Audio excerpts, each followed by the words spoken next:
역대하 23장 1절부터 7절까지입니다. 제7년에 여호야다가 용기를 내어 백부장권 여호람의 여로함의 아들 아사랴와 여호하난의 아들 이스마엘과 오벳의 아들 아사랴와 아다야의 아들 마하세야와 시그리의 아들 엘리사밧 등과 더불어 언약을 세우매 그들이 유다를 두루다니며 유다 모든 고을에서 레위 사람들과 이스라엘 족장들을 모아 예루살렘에 이른지라. 온 회중이 하나님의 전에서 왕과 언약을 세우매 여호야다가 무리에게 이르되 여호와께서 다윗의 자손에게 대하여 말씀하신 대로 왕자가 즉위하여야 할지니 이제 너희는 이와 같이 행하라. 너희 제사장들과 레위 사람들 곧 안식일의 당번인 자들의 3분의 1은 문을 지키고 3분의 1은 왕궁에 있고 3분의 1은 기초문에 있고 백성들은 여호와의 전뜰에 있을지라. 제사장들과 수종드는 레위 사람들은 거룩한즉 여호와의 전에 들여오려니와 그 외의 다른 사람은 들어오지 못할 것이니 모든 백성은 여호와께 지키야 할 바를 지킬지며 레위 사람들은 각각 손에 무기를 잡고 왕을 호위하며 다른 사람이 성전에 들어오거든 죽이고 왕이 출입할 때에 경호할지니라니. 아멘. 기도하겠습니다. 하나님께서 이 성경을 통해서 말씀하신 성도가 어떠한 존재인가를 우리가 늘 잊고 또 무시하고 가볍게 여기고 살아갑니다. 오늘 말씀에서 드러나는 이 성도, 거룩한 존재가 누구인가를 알게 하시옵시고 하나님 우리를 부르셔서 성도로 살게 하실 때에 그 성도된 우리에게 담겨 있어야 할 것이 무엇인가를 깨닫고 돌아가는 저희가 되게 해주시옵소서. 예수님 이름으로 기도합니다. 아멘. 지난주에는 아하시야의 어머니 아달랴가 자기 아들이 죽은 것을 보고 유다 왕국의 모든 시, 그러니까 아하시야를 이어서 왕이 될 자격이 있는 왕자들을 다 진멸해 버립니다. 거기에는 아하시야의 아들도 다 포함이 되죠. 이 성경에는 아하시야의 아들이 몇 명인지가 나오지가 않습니다. 다만 그 앞에 22장 11절을 보시면 왕의 딸 여호사부앗이 아하시야의 아들 요아스를 왕자들이 죽임을 당하는 중에 몰래 빼내었다, 이렇게 말하고 있는 걸 보면은 이 아하스에게는 이제 구사일생으로 살아난 요아스 말고 다른 아들도 있었지 아니었는가, 이렇게 짐작해 볼 수가 있는 겁니다. 그렇게 유다 왕국에는 이제 요아스라고 하는 왕자 한 사람만 남게 된 것인데, 오늘 본문은 여호야다라고 하는 이 제사장이 아달랴를 몰래 몰아내고 요아스를 왕으로 세우기 위해서 사람들을 모으고 계획을 세우는 그런 내용으로 되어 있습니다. 이 여호야다는 그 요아스를 구출한 여호사부앗의 남편이 되는 겁니다. 그렇게 따져오면은 뭐 성경에 또 정확히 나와 있지를 않지만은 아달랴와 뭔가 되는 이제 그런 사람이 되는 것이죠. 뭐 어쨌든 이제 이 여호야다가 이 아달랴를 몰아내고 요아스를 왕으로 세우는 이러한 일들은 이제 세상의 시각에 보면은 이제 쿠데타라고 할 수 있는 하나의 정치적인 사건으로도 보일 수가 있는 것입니다. 아달랴가 왕자들을 몽땅 다 죽이고 자기가 왕이 되었으니까 일단 아달랴에게는 명분이 없습니다. 명분이 없고 또 다윗 왕조의 왕자도 아니고 여자니까 정통성이라고 하는 것도 없단 말입니다. 이제 반면에 여호야다가 아하시야의 아들 요아스를 왕으로 세우기 위해서 쿠데타를 일으키는 것은 정당한 명분이 있죠. 정통성 있는 왕들을 왕으로 세우겠다, 이런 명분이 있단 말입니다. 그런데 이 아달랴 이야기나 이 본문의 이 사건을 그런 이 세상의 이 정치적 시각으로 보면은 안 되는 것이죠. 왜 그런가 하면은 이 세상처럼 왕이 되고 왕을 세우려고 하는 인간적 관계, 인간의 어떤 권력 다툼, 그런 가운데에서 일어나는 그런 어떤 사건이 아니고 이 사탄과 하나님의 싸움으로 이해해야 되는 그냥 그런 내용이기 때문에 그렇단 말입니다. 이게 어떤 점에서 그런가 하면은 아달랴가 모두 다 진멸했다고 생각하는 유다 왕국, 다시 말해서 다윗의 가문은 그냥 하나의 인간 가문이 아니에요. 뭐 박씨 가문, 이씨 가문 그런 식으로 인간 가문이 아니고 하나님이 언약을 세웠다는 그런 특별한 가문이란 말입니다. 어떤 가문에도 하나님이 따로 구별해 가지고 언약을 세운 가문이 없어요. 다윗 가문만 그렇단 말이죠. 그런 점에서 다윗 가문은 하나님께서 구별했다.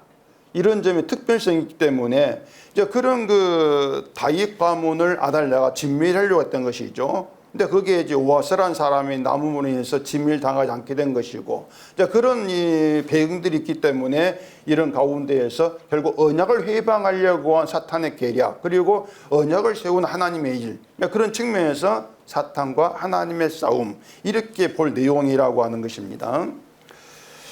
지난주 설교를 좀 복습을 해볼 겸 이 앞에 역대하 21장을 또 보십시다. 역대하 21장 7절입니다. 여호와께서 다윗의 집을 멸하기를 즐겨하지 아니하셨음은 이전에 다윗과 더불어 언약을 세우시고 또 다윗과 그의 자손에게 항상 등불을 주겠다고 말씀하셨음이더라.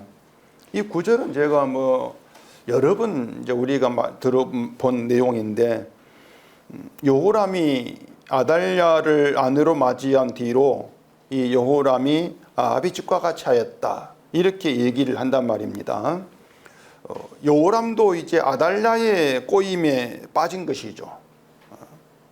아합의 집과 같이 한 것이 무엇인가에 대해서도 제가 많이 말씀을 드렸는데, 이제 한마디로 이해하기 쉽게 말씀을 드리면은 내가 하나님의 말씀을 지키고 실행하면 하나님께로부터 복받는다. 그게 아합 집의 이제 신앙 방식이란 말입니다. 아합의 집은 그렇게 하는 것을 올바른 정당한 신앙으로 알았던 거예요. 그런데 하나님 쪽에서는 그것을 악을 행하는 것이다, 이렇게 말씀하신단 말입니다. 그렇다면 신앙이 아합의 집과 같다는 것은 아주 중대한 문제가 됩니다. 악을 행하는 것이니까 아합 집처럼 신앙을 생활을 해 중대한 문제가 되는 것이죠. 근데 그것을 알지를 못했다고 하는 것이에요. 한마디로 말해서 죄가 무엇인가를 모른다는 얘기입니다. 죄가 무엇인가를 모른다. 죄라고 하는 것은 내가 말씀을 지키고 실행하는 게 복이 돼, 이게 죄란 말입니다. 내가 들어갔단 말이에요. 이게 죄인데 그게 죄라는 것을 몰라요. 그러니까 하나님께 멸망을 당해야 될 죄, 이게 막 우리가 생각할 때 큰 죄니까 무슨 뭐 살이 나고 어떤 세상적으로 막 비난받은 그런 엄청난 죄, 이리 생각을 하는데, 그렇게 볼 것이 아니고 하나님께서 크나큰 악으로 보시는 게 뭐냐, 그런 시각에서 봐야 한단 말입니다. 그게 뭐냐? 앞집의 방식이다. 그게 뭐야? 내가 말씀을 지키고 실행함으로 인해서 복받아. 그게 하나님께서 볼 때에는 멸망을 받아야 될 크나큰 죄라고 하는 것이에요. 근데 이제 여호람이 그런 악을 행했는데 하나님은 그 다윗집, 여호람이 속한 다윗집을 멸하기를 즐겨하지 아니하셨다, 이렇게 말한단 말입니다. 이유가 뭐냐? 그 여호람이는 다윗 가문 사람들이 이뻐서가 아니고 중요해서가 아니고 다윗에게 하나님이 언약을 세웠다는 것입니다. 언약을 세우고 등불을 줬다. 이것 때문에 악을 행해서 진멸을 당하는 게 마땅한데 하나님은 그들을 멸하기를 즐겨하지 아니하셨다. 이게 이제 성경 내용이란 말이에요. 자, 그러면 아달랴가 유다 왕국 다윗 가문 사람들을 다 진멸해 버렸다면은 다윗 집이라고 하는 것은 사라지는 것이겠죠.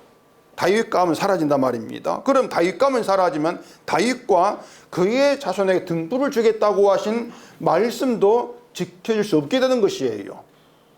언약의 말씀이 이토록 된단 말입니다. 그 등불이 세상 빛으로 오신 예수님을 의미한다겠습니다. 등불이 예수님이에요. 그런데 다윗 자손이 진멸돼 버린다면은 결국에 다윗 자손으로 오실 메시아, 구원자이신 예수님이 오실 그 가문이 사라지는 것이죠. 결국 예수님이 오시지를 못해요. 전에 그랬죠. 아니 그런 다윗 가문 말고 다른 가문을 비상으로 좀 세우면 안 됩니까? 그러면 언약이 바뀐단 말입니다. 그걸 하나님이 신실성 무너지는 거예요. 그러니 죽어도 다윗 가문으로 오셔야 한단 말입니다. 어쩌든지 간에. 그런데 다윗 가문이 진멸이 사라진다? 그럼 언약이 결국 무너진 것이기 때문에 하나님이 그것을 그냥 두고 보실 수가 없다는 얘기예요. 그러니까 이게 뭘 의미하는가 하면은 아달랴 쪽에서는 아달랴 자기는 그냥 유다 왕국을 없애려고 한 것이란 말입니다. 유다 왕국을. 근데 결국 그것이 예수님이 오실지 못하도록 회방하는, 언약을 회방하는 그런 결과가 되었다는 얘기예요. 아달랴는 언약을 몰라요. 언약이 무엇인지. 언약을 모르기 때문에 다윗 가문이 언약이 세워진 집이야. 내가 다윗 가문 진미라는 것은 하나의 언약을 회방하는 것이야. 이런 내막을 모른다는 얘기예요. 그냥 자기 성깔대로 그냥 뭐 화난다고 죽이려고 진멸해 버린단 말입니다. 그런 점에서 이 사건을 아달랴라고 하는 여인이 악한 마음으로, 그냥 악한 마음으로 행한 일, 그렇게 볼 내용이 아니고 아달랴를 이용해서 언약을 따라 구세주가 오는 것을 회방하는 사탄의 일이다. 아달랴 배후에 사탄이 있다, 그 얘기란 말입니다. 이 성의 현실을 우리가 그런 시각으로 보셔야 한단 말이에요. 그랬을 때 지금의 현실을 우리가 해석할 수가 있는 것이란 말입니다. 그래서 본문 1절에 이제 이렇게 얘기를 하고 있습니다. 제7년에 여호야다가 용기를 내어 백부장 곧 여로함의 아들 아사랴와 여호하난의 아들 이스마일과 오벨스의 아들 아사랴와 아다야의 아들 마하세야와 시그리의 아들 엘리사밧 등과 더불어 언약을 세우매, 이렇게 시작을 해요. 자, 여호야다 제사장입니다. 제사장이 그 군대의 백부장인 5명과 함께 언약을 세운다는 얘기입니다. 언약을 세웠다는 것이 무슨 뜻인가 하면은 요아스를 다윗에게 세우신 하나님의 언약에 따른 정당한 왕, 그렇게 인정하고 이 요아스를 왕으로 세우기로 동맹을 맺었다. 그런 뜻으로 이해하시면 되는 거예요. 그리고 2절에 보면은 이제 이 사람들이 유다에 두루 다니면서 이제 사람들을 모읍니다. 요아스를 왕으로 세우자고 이제 모은단 말입니다. 다시 또 3절 보십시다. 온 회중이 하나님의 전에서 왕과 언약을 세우매 여호야다가 무리에게 이르되 여호와께서 다윗의 자손에게 대하여 말씀하신 대로 왕자가 즉위하여야 할지니.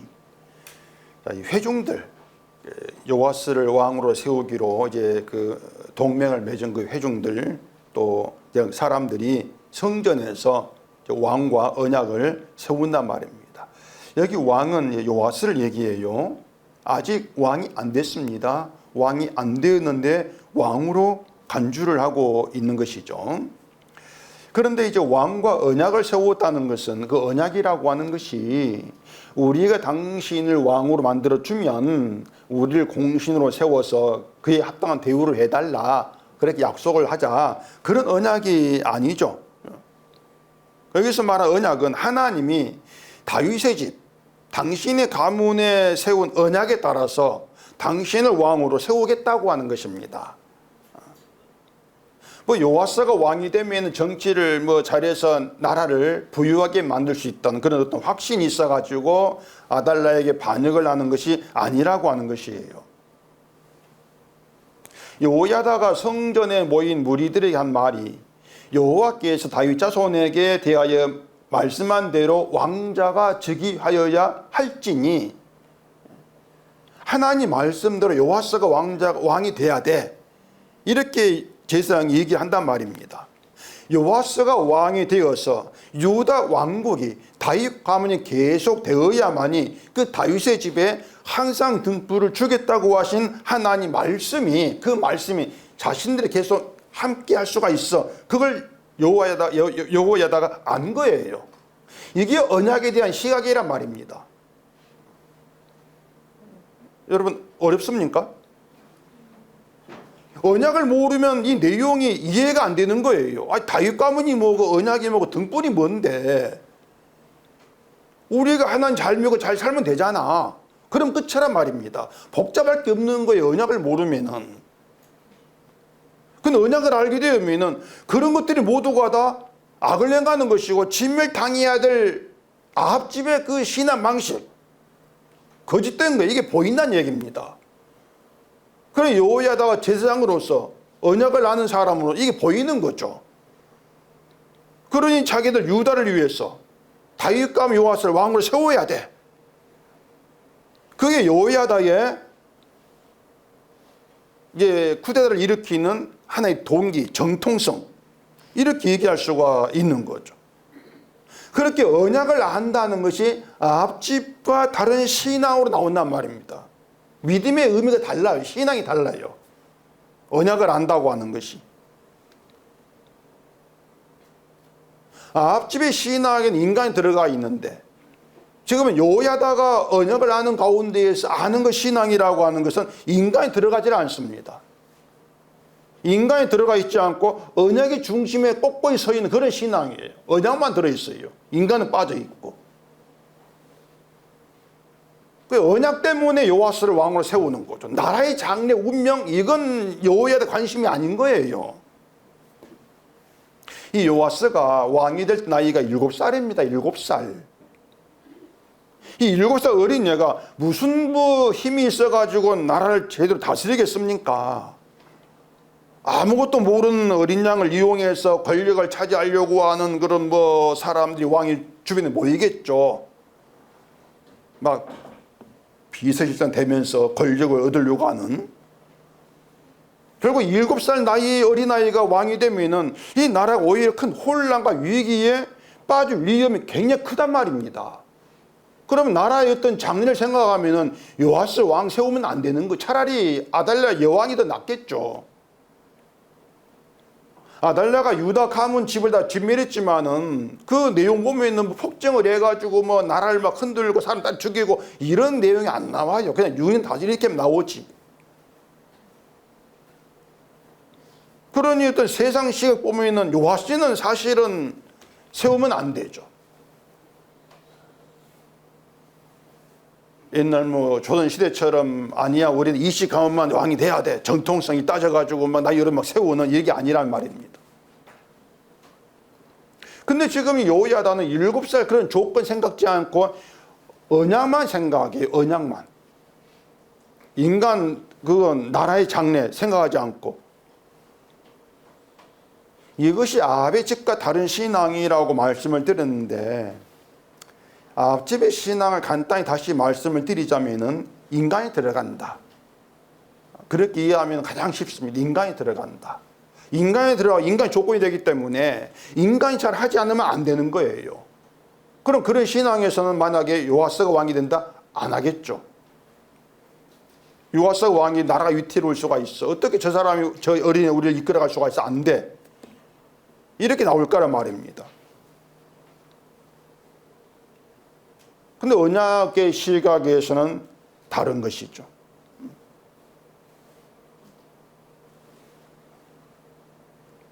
그래서 아합집의 신앙 방식에 중요하게 여기는 것은 언약이 아니라 자기 행위다. 언약에는 아예 관심도 없고 언약 자체를 모른다. 언약 뭔데? 그거 언약 뭔데? 아달랴 그거예요. 하나님의 언약을 세웠다고 하는 것이 내 남편 가문인데 그 남편 죽었잖아. 그냥 죽는가? 창자에 병이 들어가지고 2년 동안 고생해가지고 창자가 빠져나 그렇게 비참하게 죽었어. 또 내 아들은 뭔데?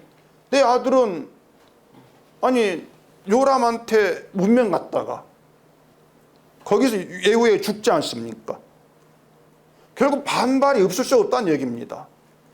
아합집의 신앙 방식으로 내가 잘 믿었는데 왜 이런 일이 있어? 반발이 나올 수밖에 없는 거예요.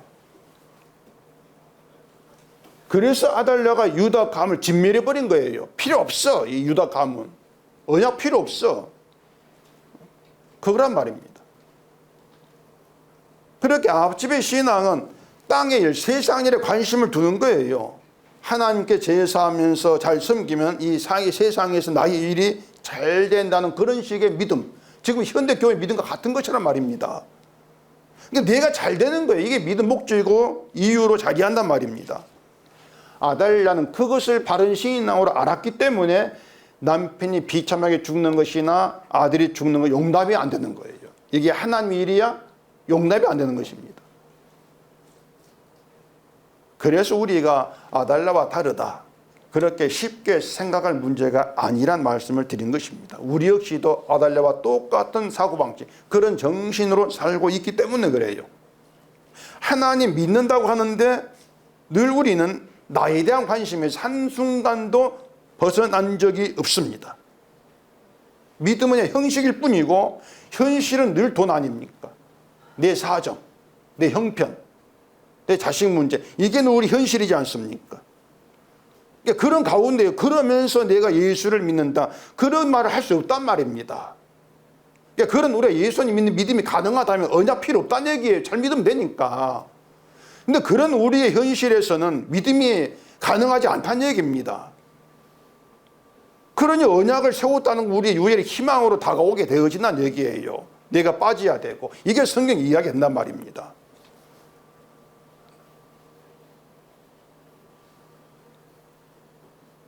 뭐 세상을 하나님이 살게 하신다 말은 그렇게 하고 있지만은 내 마음에 들지 않는 삶이 되기 위해서는 아달랴처럼 거부하지 않습니까? 또 받아들일 수 있는 고통이 주어지면은 열심히 믿었는데 내가 뭘 잘못했다고 이렇게 힘들게 합니까? 원망이 또 안 나오겠어요? 나오지, 당연히. 근데 하나님은 우리가 그렇게 뭐 하나님을 잘 믿든 못 믿든 그거 상관없이, 원망하라고 불평하고 상관없이 하나님의 뜻대로 우리 인생길을 다스리고 인도하신다는 얘기입니다. 원망 안 하면 일이 잘 되게 하고, 원망하면 뭐 벌조가 일이 잘못되게 하고, 이런 게 하나님께 없는 거예요. 근데 그런 하나님의 앞집은 이해가 안 되는 것이죠. 언약으로 일하시는 언약의 방식이니까. 그래서 내가 잘해야 잘 믿어야 잘 된다고 하는 것은 인간이 만들어낸 하나님 인도의 하심이에요. 인간이 만들어낸 거. 하나님께는 없는 인도란 얘기입니다. 근데 우리 방식으로 하나님 인도를 생각하기 때문에 나를 인도해달라, 이렇게 나와는 일이 안 되면은 혼란스러워하게 되는 것이죠. 욥이 그렇지 않습니까? 하나님의 인도를 자기 방식으로 생각을 했기 때문에 재앙이 임하는 것을 이해를 못하는 것입니다. 받아들일 수 없게 된 것이에요. 죄를 짓지 않으려 힘쓰면서 정말 죄 없이 정직하게 살려고 얼마나 노력을 했는데 이런 재앙들이 오냐, 그 얘기입니다. 근데 하나님 왜 그렇게 일하시는가를 알지 못했기 때문에 이제 혼란스러워한 것이죠. 근데 그 욥의 재앙이 누가 개입되어 있습니까? 사탄이 개입되어 있죠. 사탄이 개입되어 있어요. 그 1장에 보면은, 욥기 1장에 보면 하나님이 사탄에게 욥에 대해서 말씀하시는데 최고의 그 칭찬을 합니다. 네가 욥 봤냐? 야야, 욥처럼 온전하고 정직해서 하나님을 경외하고 악에서 떠난 그런 사람 세상에 없더라. 사탄에게 이렇게 말씀하신다면 욥으로는 최고의 평가를 하나님께로부터 받은 거예요. 물론 당시 욥은 그런 내막을 모르죠. 사탄과 하나님이 그런 일이 있다는 걸 모른단 말입니다. 근데 욥에 대한 하나님의 그 평가 말씀을 사탄이 이제 반대 의견을 냅니다. 아니요, 반대 의견을 내요. 욥이 하나님 경외하는 그런 신앙 보인 것은 하나님이 욥이 하는 일을 도와서 잘 되게 하고 부자가 되게 만들었으니까 그렇게 한 것 아닙니까? 이게 사탄이 반대예요. 그러니까 그의 소유물, 그것만 치면은 욥은 하나님을 원망할 겁니다. 욕을 할 겁니다. 이렇게 말을 하죠. 결국은 욥이 아무 이유 없이 하나님을 경외하지를 않는다는 얘기입니다. 사탄이 이런 말을 한 걸 보면은 하나님을 경외한 신앙에 대한 그 생각, 사탄의 생각이 어떤 걸 알 수가 있는데, 사탄은 그거예요. 이유가 있으니 경외한다. 이겁니다. 이게 사탄의 생각이란 말입니다. 이게 우리가 기억해야 될 중요한 내용이에요. 그러니까 아무 이유 없이, 까닭 없이 하나님을 경외한다는 얘기는 인간에게는 나오지를 않는 신앙이 것입니다. 잘되게 해주게 믿는 것이지. 신앙이라고 하는 게 인간에게 나오는 건데, 인간이 믿는 건데, 인간이 그냥 믿겠냐 그거예요. 막 치고 때리고 힘들게 해도 그래도 믿겠냐 그겁니다. 원망이 나오지. 이게 사탄 생각이란 말입니다. 뭘 줘야 나오지. 하나님 요백이 자식 주고 돈 주고 다 주니까 경외 신앙이 나오지. 그거 다 때려봐요. 안 나오지. 자, 그러면 이런 사탄 방식의 신앙이 우리에게 익숙합니까? 익숙하지 않습니까? 굉장히 익숙하단 말입니다. 그런 사탄의 신앙 방식이 아주 익숙해요. 하나님 나도요 복을 줘보세요. 11조 하나 안 하나. 그런 생각 해본 적 없습니까? 부자 되게 해보세요. 내가 헌금도 하고 열심히 봉사 하나 안 하나. 구제도 하고 할 겁니다. 안 줘서 안 하지. 앞집의 신앙 방식이 꼭 그러하단 말입니다. 그게 사탄의 생각과 하나 다르지 않다는 얘기예요. 이게 아달라였고. 그러면 지금 한국교회가 추구한 신앙이 어떤가 생각해 보시란 말입니다. 앞집의 신앙과 다른가? 다르지가 않습니다. 제가 몇 번을 뜯어보고 물론 다른 게 안 가봤는데 유튜브는 다 나와요. 이것 들어보고 저것 들어보고 다 들어봐 똑같습니다. 잘 믿어야 합니다. 열심히 봉사해야 됩니다. 그래야 복 받습니다. 원인을 이유를 인간에게 둬요. 이걸 떠나지를 못합니다. 그래 한국 사람들에게 언약을 중심으로 해가지고 이런 얘기하면은 그 얘기는 틀렸습니다. 이렇게 나오지. 앞집의 신앙이 틀렸구나. 이렇게 나올 사람이 얼마 되겠습니까?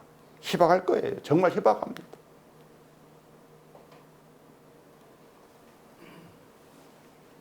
결국에 앞집의 신앙 방식을 따라간다는 얘기고 그것이 욥기에서 드러난 사탄 생각임에도 불구하고 이 사람들은 그런 내막을 알지를 못한 채 내가 믿는 걸 옳다. 이런 생각으로 열심히 교회를 나가고 있는 그런 수준, 그런 현실이라고 하는 것입니다. 그리고 그 이유는 언약을 모르기 때문이다. 그렇게 답을 내릴 수가 있는 거예요. 뭐 성경 안 봐서 그런 것도 아니고요. 머리가 나빠 그런 것도 아니고요. 언약을 몰라요. 언약 관심도 없고요. 그러니 그런 결과를 초래할 수밖에 없는 거죠. 여호람도 그렇고 아하시야도 그렇고 다윗집의 사람인데 언약을 모른다. 그러니 그들은 정당한 신앙 행위인데 하나님 악을 행했다. 이런 내막들을 여러분들이 차근차근 좀 정리해서 좀 알고 계셔야 한단 말입니다. 그래야 사탄의 의도대로 신앙생활을 하는 그런 곳에서 우리가 벗어날 수 있지 않겠습니까? 지금의 사람들은 생각 자체를 싫어하니까 그런 건 몰라도 그런 생각할 필요가 없고 그냥 믿음 생활 잘하면 되지. 그게 전부입니다. 믿음 생활 잘하면 되지. 그게 믿음이 아닌데. 지금 교회가 그렇게 돌아가고 있는데 언약을 아는 게 믿음이라고 하는 것을 알 수 없는 게 당연한 것이고 그걸 안다는 결국은 성령의 개입이 아니면 안 되는 일이라는 것을 우리가 볼 수가 있는 것이죠. 결국에 앞집의 신앙 방식을 따라가는 걸 누가 좋아하는가 하면 사탄이 박수치고 좋아합니다. 그 사탄이 좋아하는 게 여러분 안 보입니까? 안 들립니까? 성경 보면 다 알게 되어지는 거죠. 사람이 교회를 다니고 하나님을 믿는다고 했으면서도 이런 내막을 모르고 죽었다. 그걸 생각해 보세요. 그냥 앞집의 길로 가다가 죽었다. 그걸 생각해 보시라는 얘기입니다. 그게 성경이 말해준 진짜 현실인데 그걸 모르고 죽는다는 것이 심판이에요. 하나님이 내버려 주셨다. 내버려 둔 것이죠. 그런 자기 오랜 대로 가다가 죽은 것이죠. 4절 와보십시다. 본문에. 이제 너희는 이와 같이 행하라. 너희 제사장들과 레위 사람들 곧 안식일에 당번인 자들의 3분의 1은 문을 지키고 3분의 1은 왕궁에 있고 3분의 1은 기초문에 있고 백성들은 여호와의 전 뜰에 있을지라. 여호야다와 함께한 사람들이 이제 여호와스를 왕으로 세우기 위한 구체적인 계획을 이제 세우는데 그 일을 이제 안식일에 지금 하고 있습니다. 그 안식일 당번이란 말이 나오는데 그 당시 그 제사장들이 24제 반열로 나누어져 있습니다. 24무리로. 그렇게 24계조예요. 24조. 이렇게 24계조로 나누어져 있는데 이들 당번 정해가지고 성전에 이제 돌아가며 일을 합니다. 그러니까 제사장 모두 한꺼번에 들어간 거 아니고 당번이 돌아가면서 성전 들어가 일을 하는 것이에요. 자, 그때 그 교대를 안식일이었던 것이죠. 그래 교대하는 날 안식일에 아달랴를 죽이자 이런 계획을 세운다는 얘기입니다. 다시 이어서 이제 6절 보십시다.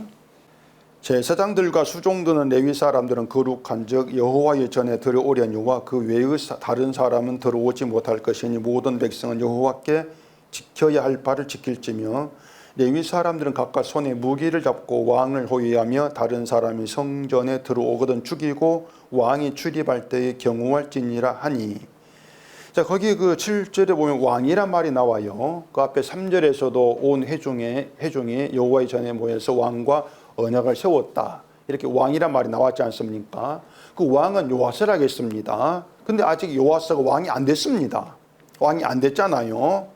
아달랴를 몰아내고 정식으로 왕으로 즉위를 해야지 왕이 되는 것이 그게 순서인데 아직 아달랴가 죽지도 않았는데 요아스를 왕으로 말한다는 것은 아달랴를 왕으로 인정하지 아니한다 그 뜻입니다.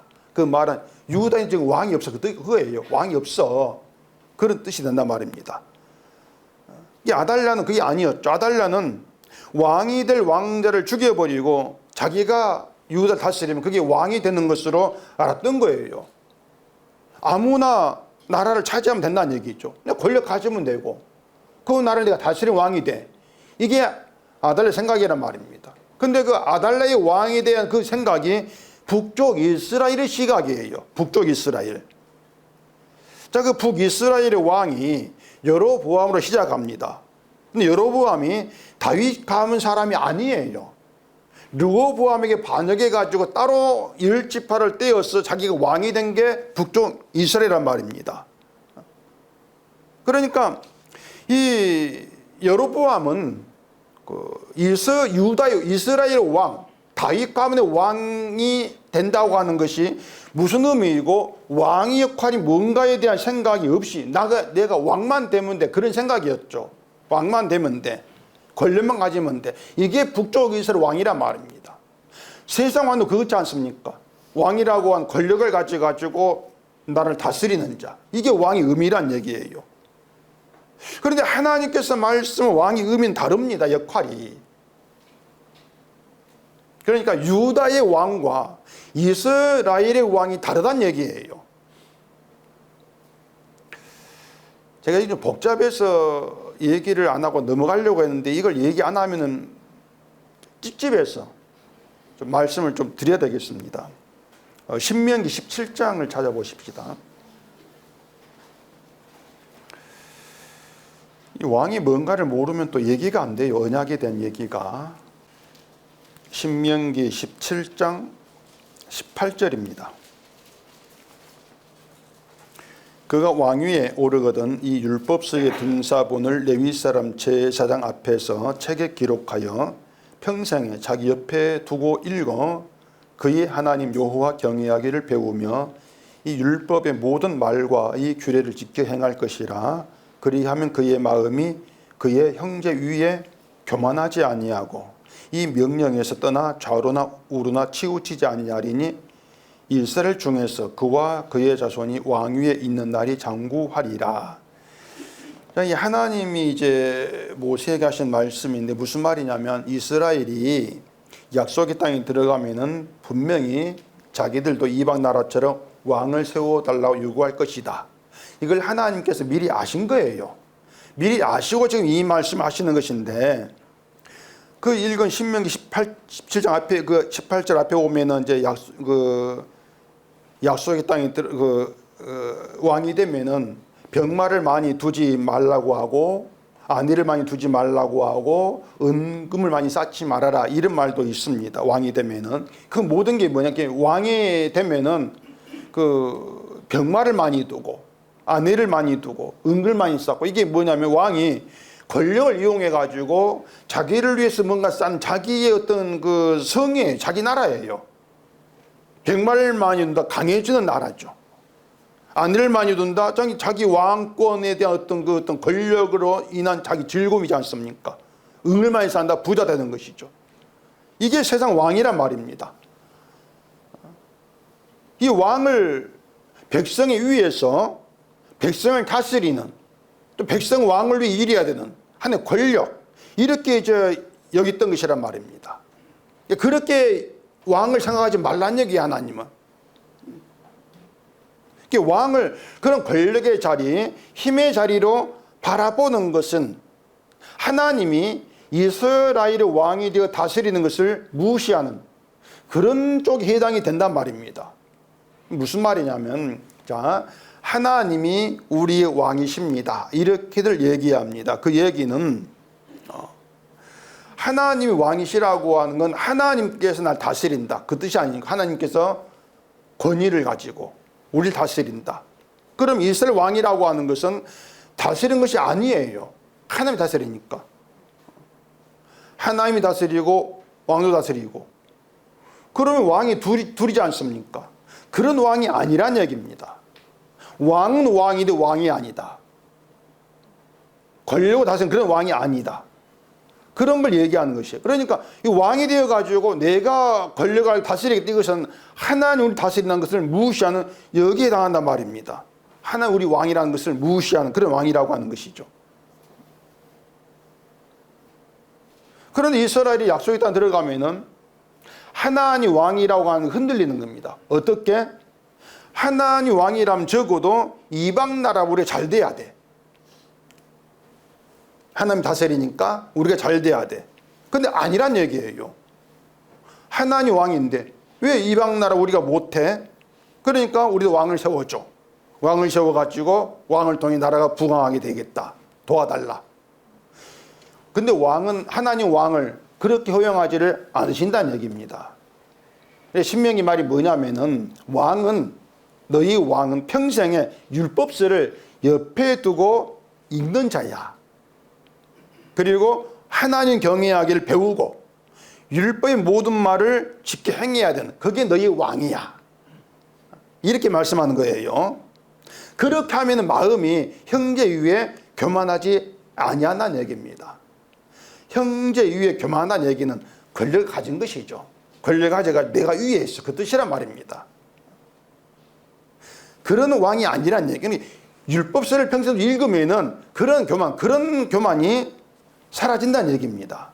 이게 뭐냐면 왕이 율법서를 몇 독을 읽었는가 이런 뜻이 아니고 율법 성경을 부지런히 읽어라 이런 뜻도 아니에요. 자, 이해가 되시는가 모르겠다. 되십니까? 아이고 감사합니다. 진짜 감사합니다. 이제 하나님이 율법 준 이유를 알면 쉽게 이해가 됩니다. 뭔가 하면은 율법 주신 것은 지켜 행하라는 것이 아니고 죄를 알라는 얘기죠. 이스라엘의 죄를 드러내고 죄를 아는 그런 백성으로 끌어가기 위해서 율법 주신다는 얘기입니다. 그 율법을 평생을 자기 옆에 두고 읽으라. 그 얘기는 평생을 통해서 너에게 드러날 건 죄다 그것입니다. 왕된 너에게 드러날 건 죄야 그거예요. 그게 율법 지켜 행하는 거예요. 죄가 드러나는 게. 왕이 그런 마음이라면 율법을 늘 옆에 두고 읽으면서 이게 네 죄구나. 그게 왕의 마음이라면은 그 권력을 생각하겠습니까? 그런 마음이라면은 형제 위에 교만하지 아니한다는 얘기입니다. 내가 더 너희 위에 보다 힘이 있어. 그런 생각하지 아니한다는 얘기예요. 왕은 백성의 대표자입니다. 백성을 대표해서 죄 있는 자로 죄 있는 자로 하나님께 나오는 것, 이게 왕의 역할이야. 그러니 세상 왕과 다르죠. 완전히 다르죠. 권력 없는 왕이니까. 그래서 백성을 다스리고 백성을 위에는 권력과 상관이 없는 그런 왕을 하나님께서 허용하신다, 이런 뜻이에요. 세상에는 당연히 그런 왕은 없죠. 나는 보통 사람입니다. 옛날에 그런 왕, 그런 대통령은 없는 거예요. 그런데 아달랴가 아합의 딸이거든요. 그 아합지 배운 게 뭐겠습니까? 왕은 권력, 힘이란 얘기입니다. 이걸 배우는 거예요.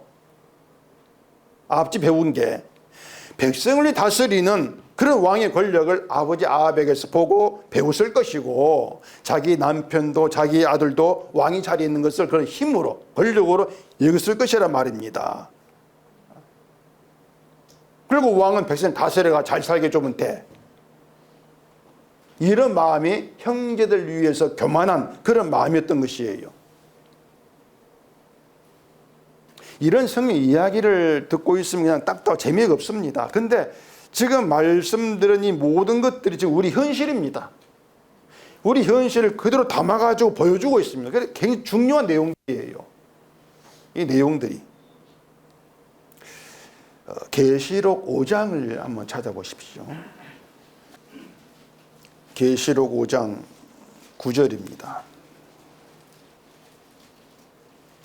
그들이 새 노래를 불러 이르되 두루마리를 가지시고 그 인봉을 떼기에 합당하시도다. 일제히 죽임을 당하사 각 족속과 방언과 백성과 나라 가운데에서 사람들을 피로 사서 하나님께 드리시고 그들로 우리 하나님 앞에서 나라와 제사장들을 삼으셨으니 그들이 땅에서 왕노릇 하리로다 하더라. 자, 거기 땅에서 왕노릇 한다, 이런 말 많이 들었지 않습니까? 성도는 땅에서 왕노릇 하는 사람. 이게 우리 현재입니다. 우리 성도의 현재가 이 땅에서 살아갈 때 왕노릇 하는 자로 산다는 얘기입니다. 그러니까 예수님 자기 피로 사서 하나님께 드린 하나님 백성의 성도, 거룩한 성도, 그들이 땅에 살아갈 때에 왕노릇 한다는 얘기예요. 자, 그러면 여러분들이 성도라고 하고 땅에서 왕노릇하고 있는가를 한번 여러분이 생각해 보세요. 왕노릇 한다는 얘기는 왕으로서 다스린다, 그 뜻인데, 근데 여러분 그 실감이 납니까? 내가 왕노릇하고 있어. 아닐 거예요. 왕노릇은 무슨, 왕 옆에서 내가 신하 노릇 했으면 좋겠다, 그걸 했으면 좋겠다, 뭐 그러니까 아니겠습니까? 아마 모든 기독교인들이 이 왕노릇 한다고 하는 것을 그냥 성경인 하나의 구절, 그냥 성경에 있는 하나의 그 글자, 이렇게만 생각하고 현실에서는 잊어버리고 살아갑니다. 다들 그렇습니다. 그걸 어떻게 실감하겠어요? 이 세상이 성도가 왕노릇 한다는 것을 실감할 수 있는 그런 세상이 아니란 얘기입니다. 그럼 뭐가 문제냐? 뭐가 문제냐? 말씀드렸죠. 세상의 왕과 하나님이 세우라고 한 유다의 왕이 다르겠지 않습니까? 성도를 왕이라고 한 의미가 다른 거예요. 다른 왕이에요. 근데 우리는 왕에 대한 이 자체가 어떻게 되어 있습니까? 권력, 힘, 위에서 뭔가 가지고 누리는 이런 것으로 왕이 인식되어 있지 않습니까? 결국은 왕노릇 한다, 이게 이해가 안 돼, 실감이 안 돼. 그 문제는 왕에 대한 인식 자체가 우리가 잘못되어 있다, 그 뜻입니다. 잘못되어 있는 거예요. 우리 문제죠. 앞에서 말씀드린 것처럼 앞집의 방식으로 왕을 생각을 하고 있다는 얘기입니다. 왕이라면 사람들이 내 앞에서 머리를 숙여야 되는데 오히려 내가 머리를 숙이고 살아가네? 그게 무슨 왕이야? 이해가 안 되죠. 그래서 성경은 그냥 듣기 좋은 말, 아니면 사람 계시로 이제 늘 미래의 일로 계시로 이해하는데, 왕노릇 한다는 것도 나중에 예수님 재림할 때 일어났을 일, 그렇게 생각한단 말입니다. 나중 일로. 그런데 예수님이 죽임을 당했다, 이미 되어진 일이란 말입니다. 세상 가운데 사람들을 피로 사서 하나님께 드렸다. 십자가로 완성 일이지 않습니까? 나중 일이 아니에요. 그렇게 하나님께 드림받아서 하나님 앞에서 나라와 제사장 자리에 있게 된 게 성도란 말입니다. 이미 되어진 성도란 말입니다. 이것이 이미 주의 주제로 말미암아 이루어진 완성된 일이야. 이리 보시면은 땅에서 왕으로 한다.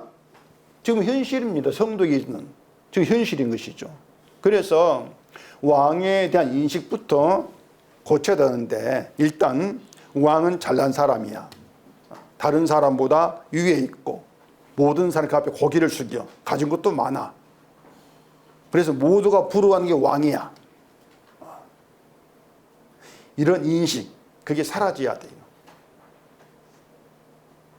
그냥 그런 인식을 가지고 자기를 바라보기 때문에 내가 왕 아니야, 난 별 볼 일 없는 그런 인간이야, 그렇게 자기를 평가하죠. 물론 별 볼 일 없는 인간인 건 맞아요. 우리가 맞는데, 근데 그것을 예수 앞에서 보는 그런 모습이 아니고 사람들, 세상과 비교해 가지고 그렇게 자기를 평가하는 거, 그건 잘못된 것이란 말입니다. 하나님이 성도를 나라와 제사장으로 삼았다는 것은 세상으로도 구별했다, 그 뜻입니다.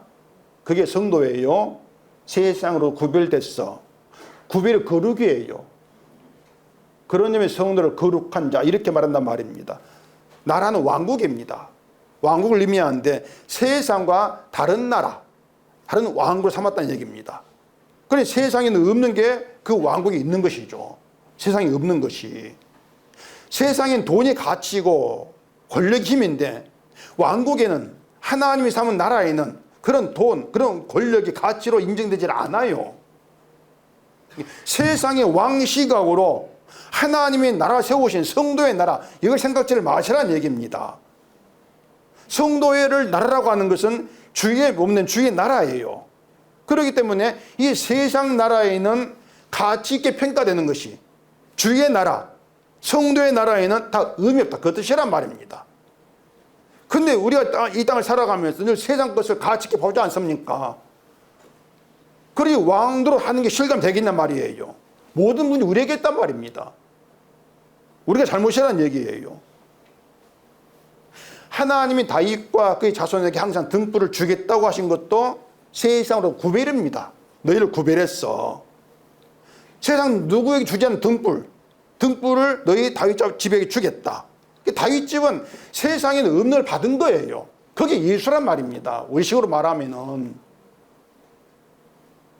주의 나라에 주님이 계시지 않습니까? 왕으로. 성도를 나라라고 하는 것은 너희 나라에 주가 있어.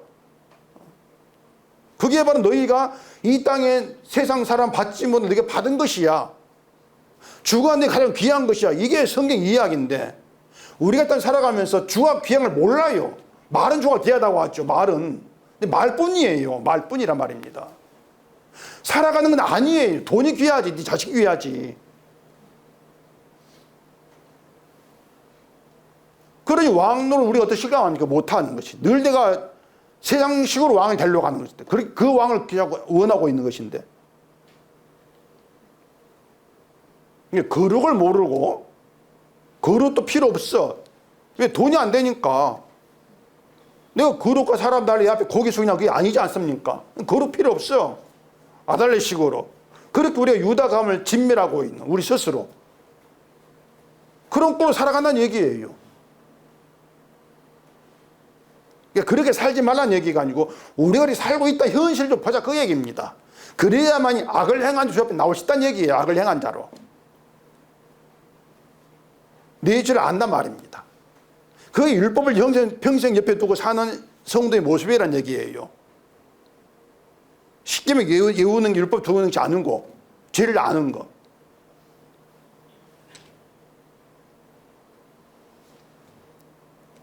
그 7절에서 다른 사람이 성전에 들어오거든 죽이라, 이렇게 말합니다.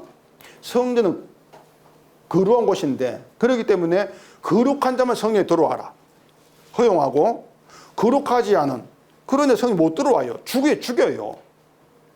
아무나 들어올 수 없단 말입니다. 그렇다면은 성전에 들어올 수 허용되었다, 거룩한 자로. 여러분, 그게 복이라고 얘기가 부족합니까? 그것을?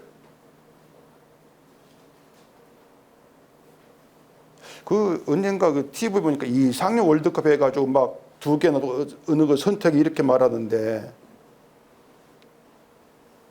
하나만 나은 거, 예수냐 돈이냐? 이상형 월드컵. 어느 게 여러분 이상형입니까? 돈이거든요.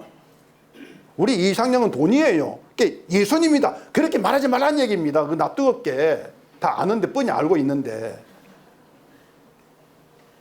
그게 우리의 현실인 걸 알될 때, 그런 우리를 거룩한 일 만들어내는 게 언약이라 했을 때에, 그 언약, 그 점에서 중요하다 그 얘기예요. 귀하다 그 얘기입니다. 언약이.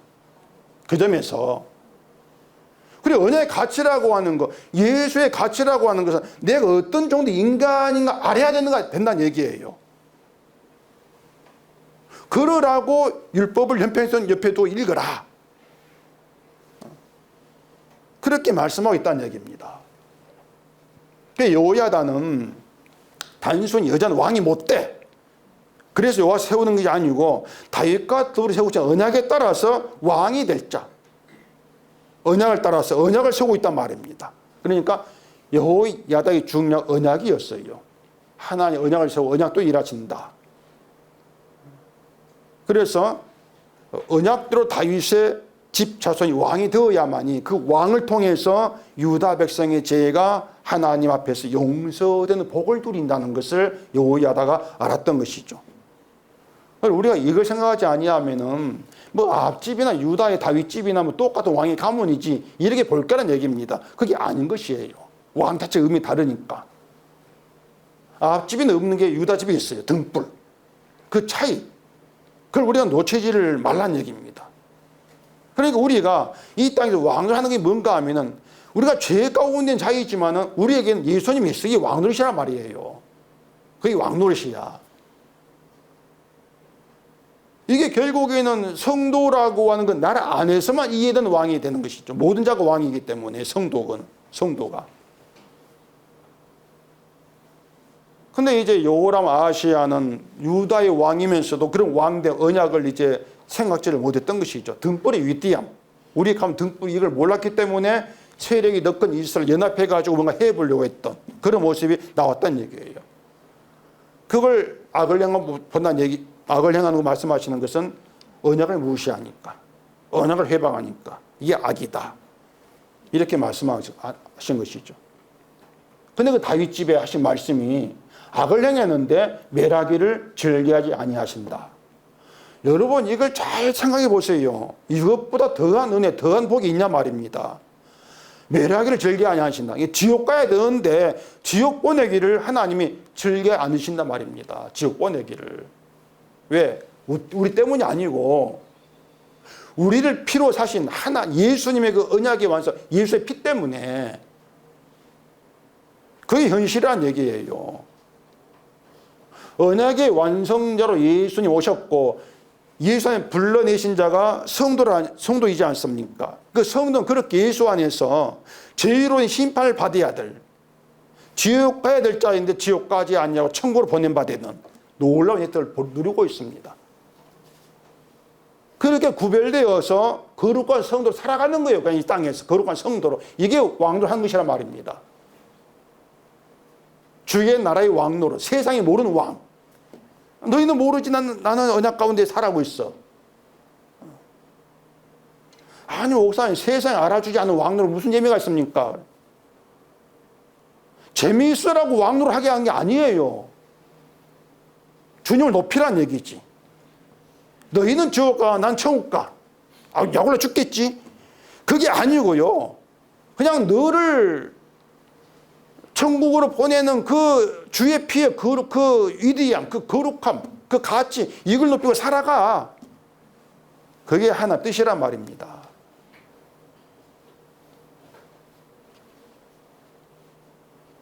주 안이 거룩한 성은 아닙니다. 여호야다가 성전을 어떻게 지키는가 다시 보세요. 레위 사람 무기를 잡고 왕을 호위해요. 레위 사람이 다른 사람이 성전에 들어오면 죽인다. 그 다른 사람 누구냐? 자기 실력, 자기 믿음으로 거룩한 천국에 들어가겠다. 그렇게 나선 사람들이에요. 그런 점에서 우리가 주의 피로 인해서 죄가 용서되고 그 주의 피로 거룩한 자로 성령의 부름 받았다. 은혜란 말입니다. 그것이. 그래서 늘 말하지만 자꾸 세상을 보면서 인생 탓하지 마시라는 얘기입니다. 내 인생 왜 이것밖에 안 되지? 그렇게 인생 저주하지 말라는 얘기, 자기 인생을 저주하지 말라는 얘기예요. 그 주보에 그림 보면 쓰레기 수거하는 그런 그림이에요. 쑥을 쓰레기 수거합니다. 뭔지 알았습니까? 우리가 그렇게 쓰레기로 수거 당해야 될 대상이란 말입니다. 누군가의 수첩에 수거 대상 이름 적혀 있다고 하는데 그 사람 수첩에는 제거돼야 해야 될 대상 몇 명이 적혀 있지만 하나님 수첩에는요, 인간 자체가 쓰레기로 수거 대상이에요. 그런 우리 운명이 언약으로 오신 예수로 달라졌다. 이걸 잊지 말아야 될 내용입니다. 이것이 예수의 피로 인해서 그리고 하나님의 선택과 부르심으로 인해서 지옥의 운명이 천국으로 바뀌었다는 얘기입니다. 그러니 주의 은혜를 감사하고 주의 은혜 높이면 되는 것이죠. 날마다 악을 해가면서 하나님을 상실한 마음으로 살아가는 우리 마음에 예수님이 찾아오셔서 죄를 깨닫게 하시고 죄를 용서한 주의 피의 은혜로 우리를 채우시면서 주를 바라보게 하는, 그래서 결국에는 주님 한 분만으로 살게 해주세요, 이런 소원이 있게 되어지는 그런 성도 날마다 만들어내고 있는 것이 우리를. 우리는 그런 주님을 높이고 찬송할 수밖에 없는 것이죠. 그것이 바로 날마다 세상을 떠나고 있는 우리의 인생의 답으로, 결론으로 자리했으면 좋겠습니다. 기도하겠습니다. 우리 아버지 하나님, 세상의 왕과 유다 집의 왕이 다르다고 하는 것을 우리가 깊이 깨달아 알면서 주 안에서 주의 피로 거룩함을 입은 그 왕됨 가운데에서 주만 높이고 살기를 소원합니다. 이런 우리를 성도로 부르셨사오니 우리의 평생이 주님께 이끌려가면서 주만 높이는 그런 인생이 되어줄 수 있도록 붙들어 주시옵소서. 예수님 이름으로 기도합니다. 아멘.